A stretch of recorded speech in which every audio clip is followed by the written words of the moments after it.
Well, hello. Welcome back to the Kingsway podcast. Thanks so much for tuning in. Got a first and utmost. First and foremost. Yeah, of the highest. 7. Want to apologize for not getting a video out or not getting a podcast out this last week. Had some things come up. We might get into that, a little bit of the details. I have small children. One of them decided to break his thumb, and it was a pretty fun, eventful week. It sounds like a blast. It was a blast in his thumb. That's stupid. All right. Yeah, that was kind of but we're back, and fun new episode today. Yeah. Which will be a kind of a cool segment we've never done before. I know Jed is looking very studious. I'm Googling things over right here now. because we are excited about this segment. What I want to a disclaimer here is what happened this afternoon is what happened so often where you walked in and said, "We're doing this." And I said, "Cool." Yep. And that was it. And I, not that I had no warning. I don't mean to call you out. Oh, you had plenty of warning. It's been like 20 minutes by this point. Yeah, but I can turn the camera on and show you what I've been doing for the last 20 minutes. You're saying you haven't had 20 minutes to look things up? No, I have one quote. Okay, not that now I've given away what we're doing, but that's okay. We're going to get to it. But before we get to the new segment, which you've already read the title by now, they already know what this segment is. It's not like we're hiding anything from them. Maybe I'll just put a question mark. But before we get to it, I want an update on The Chosen. Okay. Have you watched the next episode of The Chosen? Let me look here real fast. I've watched a few episodes. I don't want to tell you how many I watched. I was very underwhelmed by episode 2. I'll say that. I don't even remember what happened in it. Geez. Nothing happened in that one. Let me just say that. Episode 3 was great. That's one of my favorites. Yeah, he's just hanging out with kids the whole time and just teaching them things, and it was really good. The fart noises behind the wall. Yeah, that was silly. That was so awesome. Like I laughed so hard. That was fun. I think any other representation of Jesus has this like very stoic thing, or kind of just, I guess, personality would be the best. It's almost like unapproachable. Really, separated and like detached. But literally, he knows there are kids there and just starts making fart noises to make them laugh. I just love the idea that like the kids were drawn to him. Yeah, like, they wanted to come back. Like they sensed something that even like the adults around maybe didn't get as quickly. And then I love like those little segments where he's like teaching them, like he's going to be teaching the apostles. Yeah, and they're like asking all the like similar questions. Yeah, and I'm picturing the apostles as these little children. And I'm like, it's probably a similar conversation for him. Like, like their questions may be worded differently, but I've seen through episode 4. 4 was pretty good.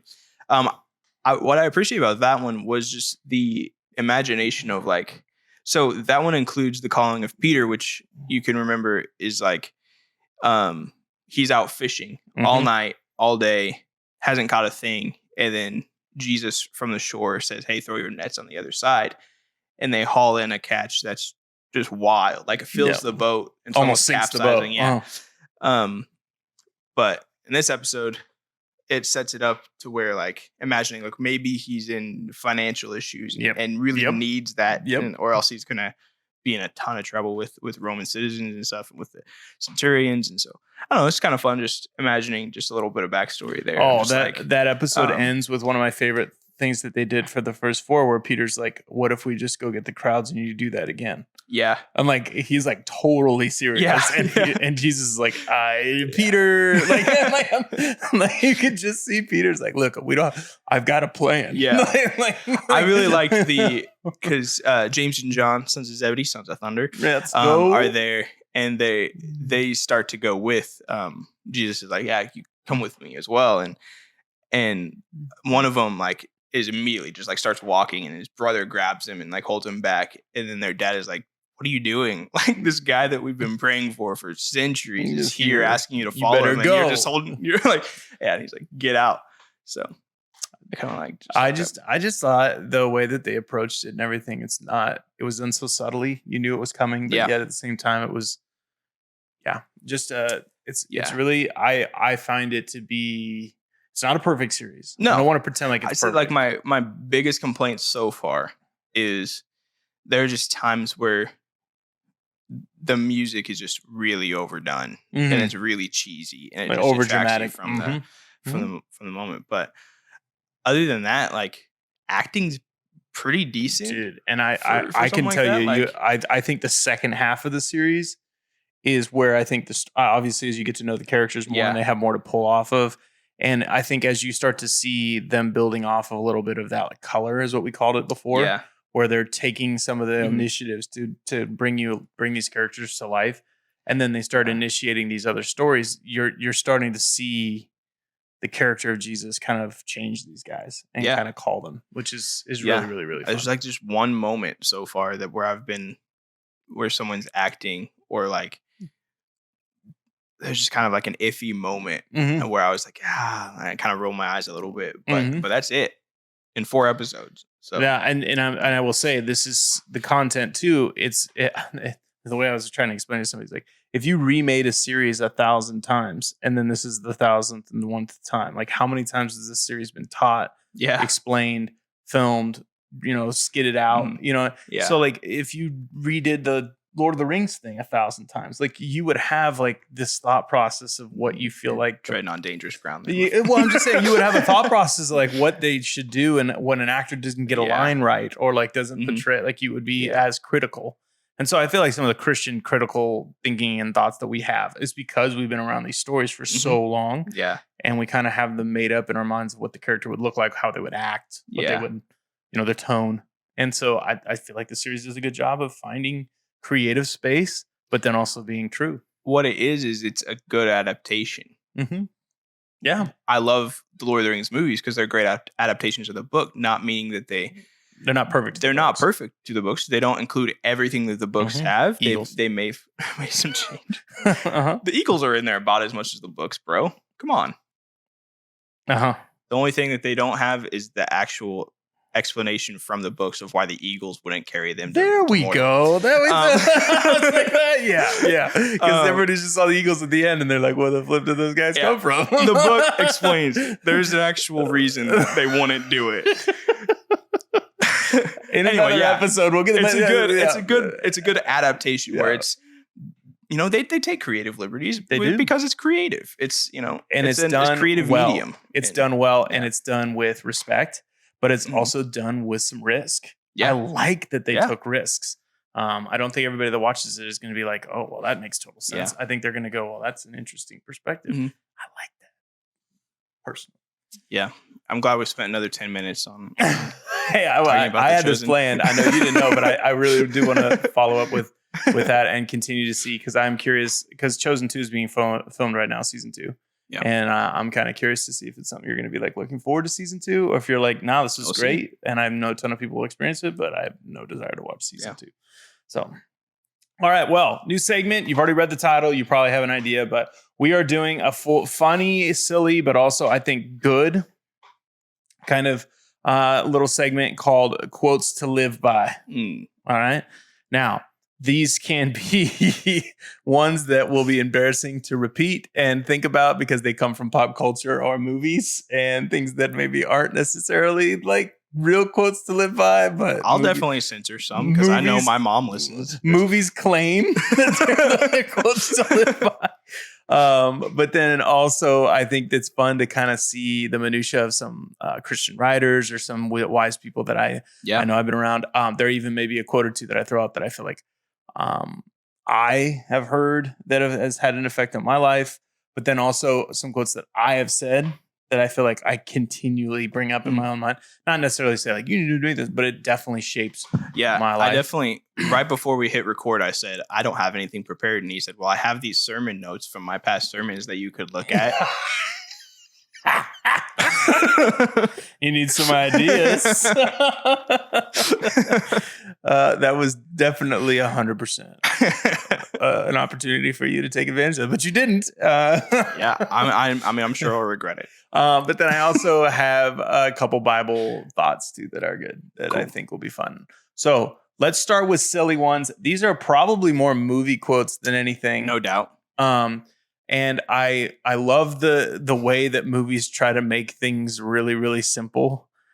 We were talking about a NASCAR movie right before we started here, and it's one of those like shake and bake. All right, but at the same time, it's called was it Talladega Nights? And it's with Will Ferrell, and his dad impressed this thing into his son in this ridiculous scene early in the movie that I just can't get out of my head all the time. And whenever I'm competing, even in like cornhole when I was competing a few days ago, if you're not first, you're last is the quote. Ricky Bobby. Yeah. And when I heard that, I thought, oh, that's silly. But it is so true if your life is totally built on the idea of needing to be first in order to feel significant, valued, loved, or whatever. And that's the way it is. I just think this is hysterical.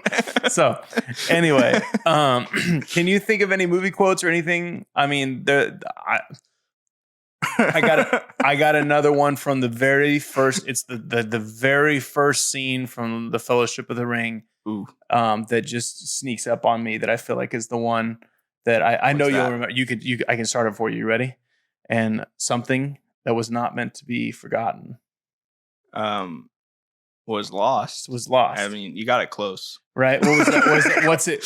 Right? I'm trying to, because I have to back up a little things that once were. I don't know. I feel like I have to start from the beginning and I don't want to bore people with that. No. Like, it's that whole breakdown of the old world and how we got to the place and how we got the rings created. But then it's this moment of like recognizing that the ring that was the most powerful thing that on basically been created on Middle Earth now has been lost at the bottom of this pond. And there's this like scene in there where it's like, or this line in there that I think it's Galadriel. Is that who is saying it? Galadriel. She's narrating it, and it's like I just remember and things that it's very close, but it's like things that were not meant to be forgotten were lost, and I just love that it was a concept, but it also was a physical thing. Yeah, and they were both lost in the sense of the truth was lost and the object. So the understanding of the object and the object itself. And I always thought that was really, really cool. So in my mind, it's the Josiah when he rediscovers when he finds the law and he reads it. And he's like, not only is it just rediscovering the Old Testament, but he's also like reading it for the first time and going like, oh no, and you watch that same when Gandalf, when he finds the ring and he sees the writing, he's like, I got to go find out what this means. Cause he's like, got to go back to the old scripts and he's going to the White Tower and everything, and it's. Do you remember that? I mean, that was the one that jumped out at me that I thought. I remember that. I was like, "Holy smokes!" That's something that I've thought about a lot, though. Like how easy it is to lose truth or to forget what matters, or forget what's most important. That stuck up on me. Any thoughts to your? I mean, I know I put you on the spot, and you told me. Yeah. Well, I mean, I'm lost. It's supposed to be silly. It's supposed to be serious. You do whatever you want. That to me was just like serious, silly. I mean, it's movie. Okay, well, the first couple things that popped into my head were one from Hot Rod that I'm not even going to explain because it's not worth it. But I love it. Yes. I have a hormone disorder. That gets me every time. and now, is that a quote? Yes, it is. All right. Because his stepdad's making fun of him for not having him, or he's wearing a fake mustache. And he rips it off of so he can't grow he can't grow a mustache. Oh, that poor. Because he has a hormone disorder. And it's Andy, right? Andy Samberg, yes. The second thing that popped into my head was you miss 100% of the shots you don't take, which is Michael Scott quoting Wayne Gretzky. But doesn't he claim that his quote? Oh, yeah, absolutely. Okay. Yeah, there's a big whiteboard and it says, you miss 100% of the shots you don't take. And then in really small letters, Wayne Gretzky. And then really big letters, Michael Scott. The third one I thought of is also from Lord of the Rings. Surprise, surprise. What? It's not in the movie, which I think is a big missed opportunity. 100%. But it's mild spoilers if you haven't seen or read them. At this point, if they haven't, they've missed because we've already done the top 10 movies. Exactly. It should be everyone watched. In book and movie number 1, Gandalf dies. Main character, big wizard. And he comes back in book 2, but not everybody knows it because Frodo and Sam have departed from the Fellowship, gone to carry the ring to Mount Doom and everything. After they destroyed the ring in Mount Doom, they come back to Gondor, and Sam says this when he wakes up and Gandalf's waiting for him in his room. And he, as far as he knows, Gandalf's been dead this whole time. Yep. And so he sees Gandalf and he says, "Gandalf, you're alive." He says, "Is everything sad going to come untrue?" Oh, I remember that in the books. That was such a It's so good. That's such a good line. I just love this. For me, it's been something that's been, I reread The Return of the King in the summer or beginning of the school year, something, I don't remember, within the last couple of months. And it hit me a lot harder than normal this time around. And it just makes me think of just like, it's that in conjunction with the last couple of chapters of the last battle from the Chronicles of Narnia, where they're going further up and further into true Narnia.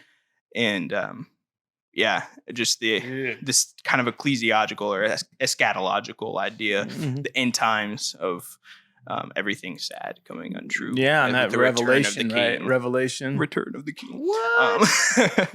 Well, and I mean, you can tell, obviously, in C.S. Lewis and Tolkien's writing, that there's heavy influence from the gospel. Oh, yeah. And Revelation has a huge part of that. Obviously, the lion and kingship and some of that. And, every tear will be wiped away and every, wound will be binded and no one will suffer anymore. I mean, that's basically Revelation. So, dude, that's powerful. I remember that line, and I was like, "Dude, that's so good. Such a good." Gandalf says a lot of things. Yes, I was really wondering where you were going to go with it because there's one in the Fellowship when Frodo he says that he realizes Gollum was following them, and he's like, "Man, I wish Bilbo would have killed him when he had the chance."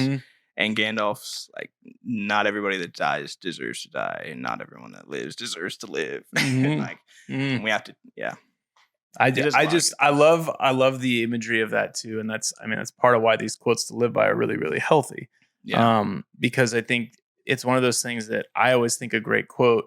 It's not necessarily that the quote itself, it's like what the words or how big or long it is. It's how well it intersects with the truth that you're already aware of or something that you're discovering. One of the quotes that I learned early on that my dad taught me that was super silly was that life is hard and then you die. And I remember me quoting this. And I remember telling my kids that for the first time. Like they were like picking up their room or something. I was like, "Listen, life is hard and then you die." And, they look at me like that is the worst quote ever. But it's just so true. Not everything hard isn't worth it. And not everything hard doesn't have its benefits. But truthfully, if you really think about it, like if you don't live a life doing some hard things, your life is pretty meaningless. Yeah. Like the things that are worth it most of the time are hard things. Now that he was most of the time quoting me as like in a cynical way. But in my mind, I'm like teaching yourself and learning that hard things is just a part of daily life. Is a healthy thing to kind of have in the back of your mind, because I think there's natural pushback, especially in our culture, for that. Yeah. I liked your quote from just a few minutes ago. He just wanted everybody to know his quote that he's saying is just don't be mean. Yeah. That was your quote. Don't be mean. That's it. That was the whole quote. I was like, okay, that's it. That's the whole quote. Now he was tearing apart a quote that I was gonna say from Bob Goff, but I loved this. I'm like, yeah, because the youth group quote for years was "Don't be stupid." Yeah. So, and if you have to ask, it's stupid. Stupid. Yeah. I want to get to a couple quotes that I have in my mind from Bob Goff specifically, but I also have a Tozer quote. And then I also have a quote that I feel like has been one of the most, I would say, guiding lights to, I would say, young adulthood, or like kind of that transition from teenage to kind of adulthood. And maybe I think it goes a lot further than that, but that's when I've mostly used it. So I don't know which order to do this in, because all these quotes have pretty much, similar messages. But the one that's really stuck out in my mind is a Bob Goff quote that says, love is kind, and if it's not kind, it's not love. And I know when I heard that for the first time, or I think it's love is kind, and if it's not kind, it's something else. Yeah. And I just heard that and I was like, whoa. Like, because in my mind, I have been preaching on, talking about, even in my own heart, trying to convince myself of what it looks like in 2020 to love my neighbor, to figure out how to love people. And there's just a natural break a lot of times with the harshness of my words, the harshness of my tone, even the harshness of my inner attitude that breaks away from kind. Yeah. And I go, what does it turn into then? If kindness is it selfish? Is it pride? Is it anyway? So that quote has been something that's just kind of messed with me, and mainly because I've been talking about First John, where it's perfect love casts out fear, and where there is love, there is no fear. Is basically, I think it's First John 4:19. I can't remember, but that whole thought then is if kindness isn't included in that perfect love. Doesn't matter how truthful the statement is that's casting out this embellished or untrue or not substantial fear. If it's done in an unkind way, it's not perfect love. Yeah. And I'm just like, golly, that is a rough thing, because I think there's a part of me, especially in the harshness of the world we're in, that just wants to scream at the McDonald's person that took 30 minutes to get my meal. In truth, that they're a moron. And stupid. The AW closer quote that I have said it multiple times, and you feel free to jump in here if something pops into your head. I know you didn't have as much time, but I like your reactions. And most of the quotes that I've talked about, we've been in either youth group together around each other in the pastoral stuff. So you know what I'm going to talk about. But AW Tozer, I quoted this in a sermon a few weeks ago, is the most important thing about you is what you think about when you think about God. Yep. And when I heard that quote in Pursuit of God, I remember thinking, what do I think about God? What do I think? And what he's driving to, and why the quote has so much power is, it is literally WWJD, but it's the real version. Yeah. It's not what your youth pastor taught you or what, you think about. It's like, what would Jesus, what would God, how does God look? How does God act? What was his tone look like? And that's why I love talking about the chosen at the beginning of this, because I do feel like it increases my accuracy and helps me see God more accurately in Jesus. Like that episode with the kids, I've rewatched it 3 times. Yeah. Because it literally goes, I don't see Jesus this way. And I need to. I need to see Jesus more like this. This is a helpful, kind, gentle, not overwhelmed, not impatient Jesus. Yeah. Is going to save the world, but has time to create a wooden, stall for a small child who's, just a. Anyway, so those 2 quotes have kind of blended in my mind to kind of say, okay, Jesus is always kind. Do I see myself reflecting this God in that? And then the last quote is the one that maybe I saved my quote for last. It's probably selfish, but whatever. But it's the one that I've said in youth group a lot of times. I believe it comes from John Ortberg or Dallas Willard. He wrote a book about Dallas Willard, so sometimes that book gets jumbled. So I'm like, I don't remember if he was quoting Dallas or if it was his. But it says that your greatest disappointment in life will not be getting what you want, but getting what you want and finding it does not satisfy. Yep.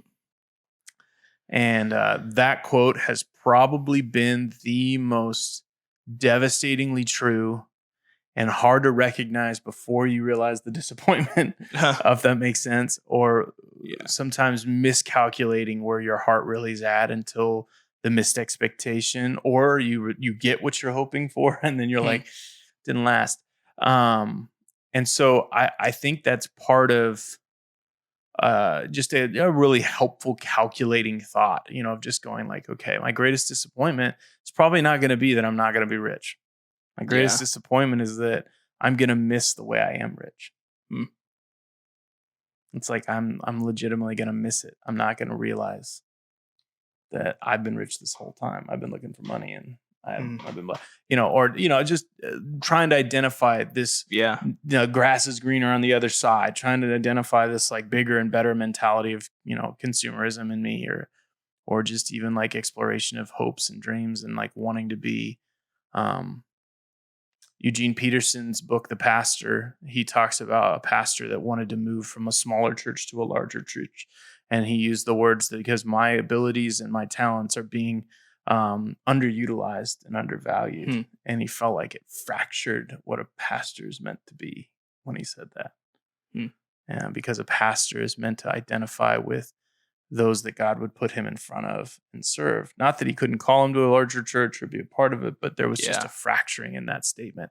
And I just immediately thought of that quote. I was like, your greatest disappointment won't be, you know what I mean, not getting to the bigger church. Your greatest disappointment will be getting to that bigger church and realizing it's not going to make you feel any more significant than where you already are. So I don't know. Those are kind of my shotgun versions of those. A little bit of quotes. I mean, does any of those, do you remember? I mean, I've said those around you. All three of those. I believe definitely the last two. But you know, do you remember the first time I told you that your greatest disappointment quote? I mean, that was probably like 6 years ago, maybe 5 years ago. Yeah. I mean, I don't know if you've ever said it directly to me, but I've like you were around the youth group. Yeah. Because you were volunteering in the youth group for 4 or 5 years, and then you were in the youth group for a year. Yeah, like a year. I think. I mean, that's probably it. I don't have like that first time right there in my mind, but I'm sure it was at youth group. Do you remember anything quote wise or things that have stuck out? I mean, you're reading more than you've ever read. Yeah, probably in your life. Yeah, I've been reading Mere Christianity for an apologetics class. This C.S. Lewis's kind of treatise on, kind of just reasoning out. So he was an atheist for several years. Very intelligent, really well-reasoned, logical person. And I don't know that a lot of people know that, just because they know him from Chronicles of Narnia, which is, you know, just very allegorically, you know, gospel and beautiful. And so, but he was an atheist, and he kind of reasoned his own way out of that. And so this, I feel like, is kind of his own. Not that he was already solidly Christian when he wrote this, and it's actually originally was a series of radio programs over World War II. But beautiful book. Yeah, I read this the other day, and it's not so much like something I feel like needs to be expounded on or really anything, but it just stuck out to me. He says, for many of us, the great obstacle to charity lies not in our luxurious living or desire for more money, but in our fear of insecurity. Yeah, I think even that fear of insecurity, I think,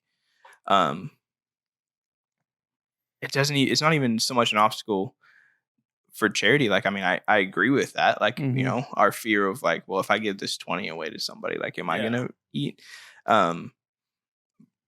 But even just, it's what drives us to get up at 3 a.m. and then work till 6 p.m., you know, along with just America's over glorification of working real hard. Working for something that maybe doesn't have more than selfish reasons. I mean, I think that struck me so much right now because, you know, I don't have a regular job at the moment. You know, I've been blessed with opportunities like this, and, you know, playing guitar at random places and stuff that you know, I'm doing okay, but I totally get that. The reason that, like, you know, I get stressed out is not that I'm like worried about, I don't know. It's totally just a fear of not being secure, of not knowing where.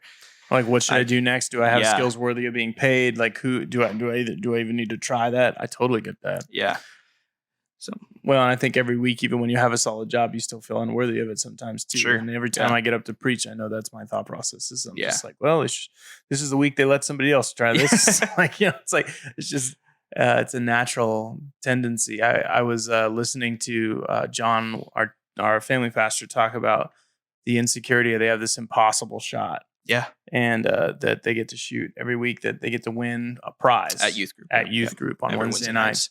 And it's just this 50-gallon trash can that has a hole cut out the exact size of the ball. Yeah. And they're standing a ways away, and they get to throw it. That's all it is. And they get one shot a week. They bring a friend. Their friend gets to try to. And he was explaining to me that they're having no one try it this year.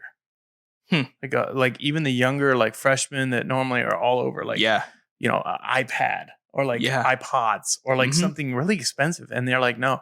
And when he asked them why, they literally said they were too embarrassed to miss it. Dang. Yeah.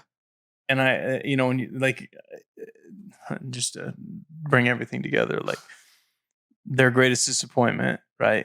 Yeah. It's not taking the shot. It's missing the shot, right? Yeah. Wayne Gretzky. You miss every shot you don't take. That's Michael Scott. And then and then on top of that, like in my mind, I'm like, yeah, the reason you don't use your gifts or try to use your gifts is because you're worried that you'll mess up. Yeah. And that you're not worthy. And it's like, I just look at the apostles that Jesus called, and I'm like, that just, if that entered their mind at any point, it seemed like it entered Peter's mind more than it entered anyone's or Paul's, that I think they struggled with that still, but that's part of the process. It's grace is that. Bob Goff's quote from today, it literally says, grace seems unfair until you need a little. And I'm like, I guess that I'm like, yeah, that's so true. He is worthy of a follow too. I know you never really got on the train with him in the sense of like loving his books and stuff, and his one-liners are fantastic.